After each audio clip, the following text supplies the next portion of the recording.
Being yourself is an act of resistance. So I've thought about this idea time and again growing up because there are things that have happened to me, scenarios, situations that I've been in that have brought this idea forth and has made me come face to face with this notion. There are times when I have felt that showing up, being in certain spaces, is a form of resistance, is a form of protest, is disrupting the narrative. And it made me think recently about Naomi Palula. She is a Zambian lawyer whose selfie went viral this summer. She posted a selfie to her X account, formerly known as Twitter, and there was a huge uproar from simply posting a picture of herself, her genuine, authentic self. The post went viral, and a lot of the comments were telling her to take down the post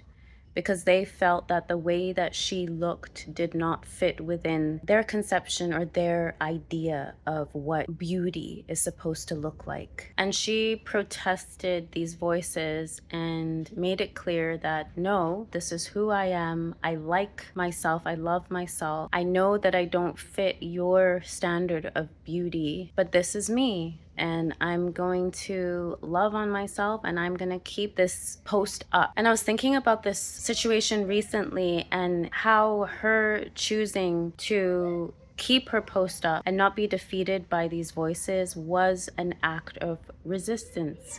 It was an act of resistance to the status quo, to the narrative, to the beauty standards that have been established by society. And it made me just think about how we live in a world where being yourself is sometimes an act of protest, an act of resistance, just showing up, being authentic, being who you are. When I think of the word resistance, I think about all of the protests and the movements and the shifts that have happened in history, initiated by people who were tired of fitting into a status quo or into a structure or into some kind of standard that didn't allow them to be authentic, that didn't allow them to be themselves. So I think of all of the movements that have involved inclusivity, like body positivity, sex positivity, accessibility,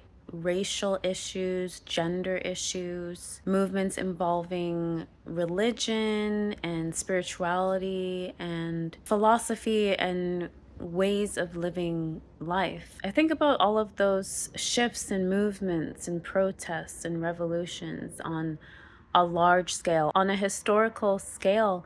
But I also think of the lowercase r revolution and resistance, like things that happen in our daily lives, things that are part of our lived experiences as we go about life and we navigate the spaces that we belong to. So these are things that happen within our communities, our workplaces, schools, even in the life that you lead at home with your family, with your friend groups, the groups that you belong to and you identify with. Your aura, your energy, your light, how quiet you are, how outgoing you are, can feel disruptive to the status quo. Your appearance, you look different from the beauty standard. You are shorter, taller, bigger, smaller, darker, lighter than the standards that are within society, that are within your community, that are within your family. You are younger, you are older than the people in your workplace. You don't fit the mold.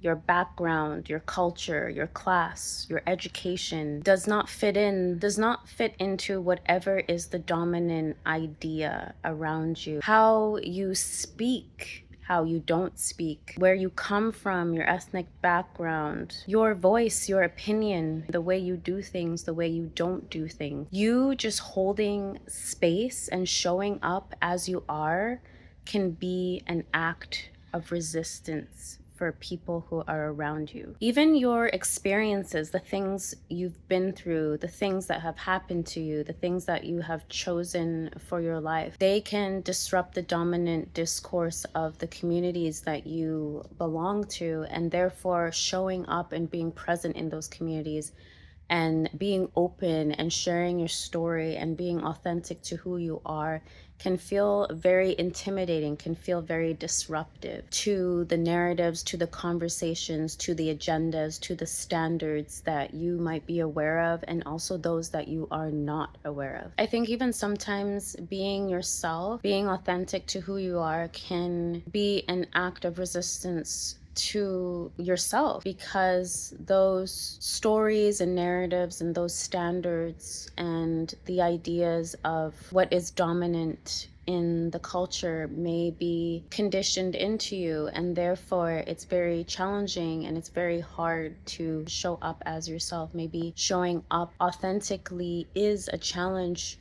to you, and you feel pushed to fit into some kind of facade or some kind of mask or some kind of role. For me, I have largely grown up as a minority in the communities that I belong to, and therefore I have always felt that even just showing up, even just my presence being there, in a way, it felt to me like it disrupted something, or it shifted the energy, that I was the anomaly or the one that stood out, um, the one that was unique. So, an example that I have from my life where I feel like being myself and showing up and just being authentic to my story and my path was when I was in teacher school. So when I was in teacher school, I was placed in a secondary school, a high school, and there was a teacher at that school that I had never talked to, did not have any affiliation with, no connection with. They weren't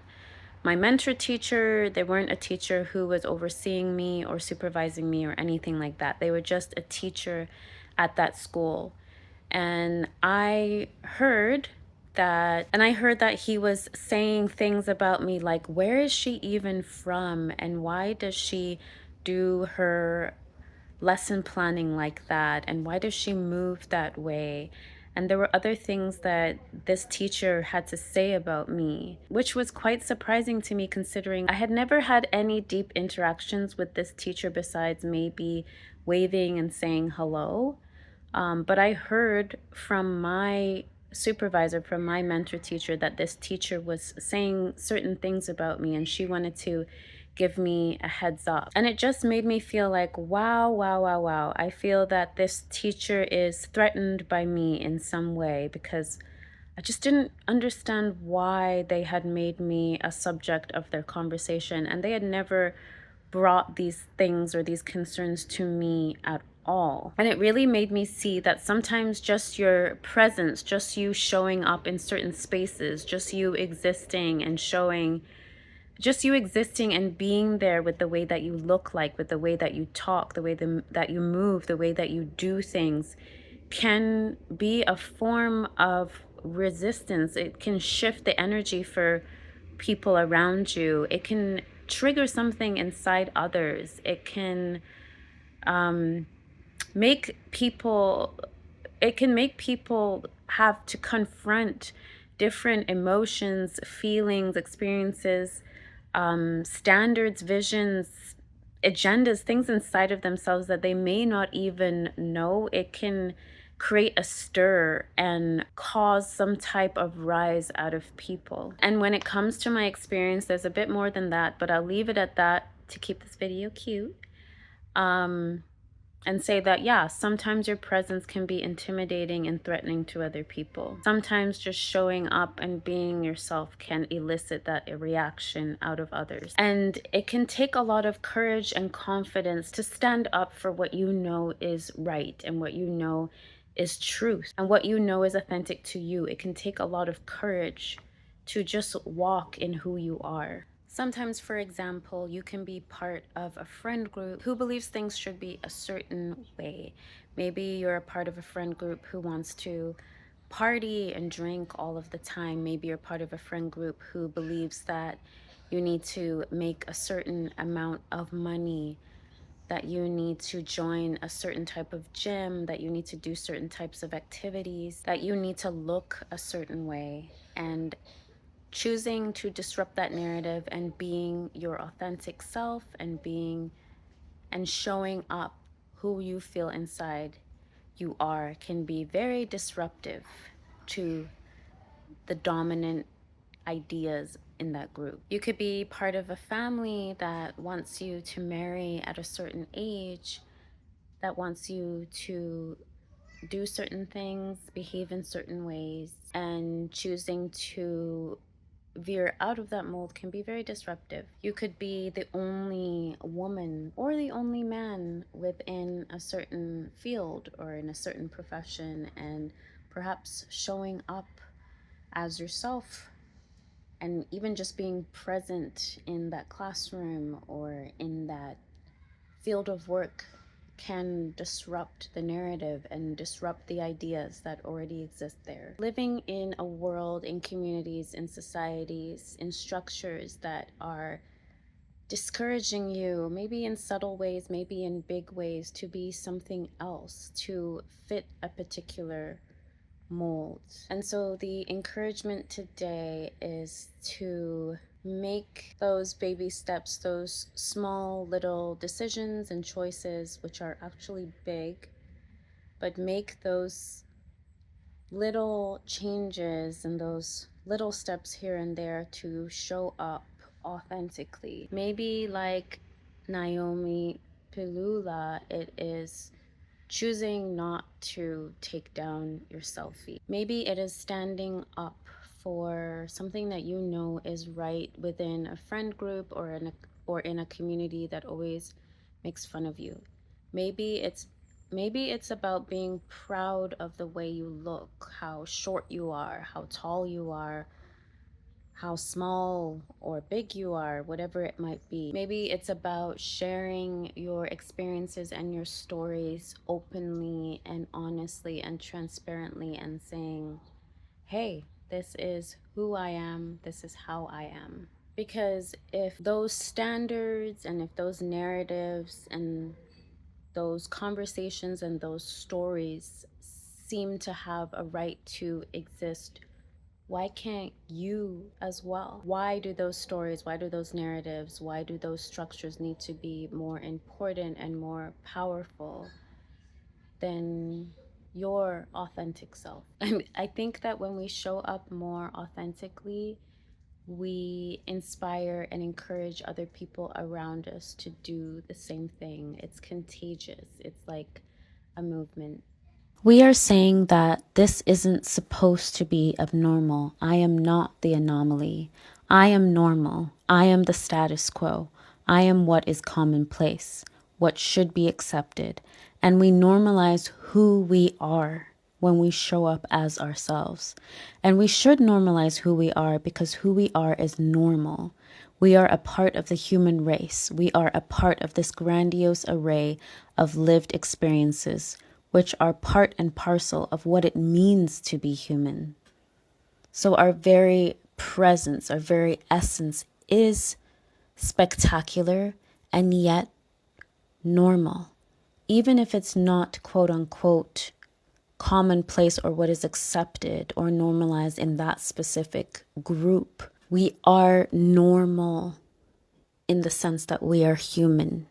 My name is Imo, and if you found value, if you connected, and if you resonated with the concepts in this video, please comment, like, subscribe. It lets the it lets the YouTube algorithm know that this video, these ideas are worth watching, are worth spreading.